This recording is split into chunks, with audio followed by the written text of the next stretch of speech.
Nazdar jednou. Je to paráda.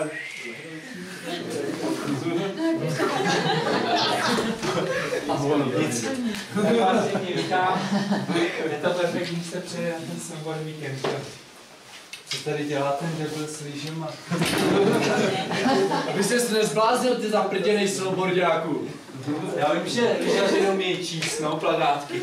No, a že snowboardiáci umějí jezdit, co? Jo, ještě na světovce se nám pletete pořád. Ty máš co říkat. Jo. Vy si sednete do tý a se znovu No. No a pak někdo vás objíždě. A na to nemáš. Ester Ledecká vyhrála slalom na snowboardu dneska. Zlatý bany, tyjo. Třetí místo, ty. A co je víc, třetí nebo první, no?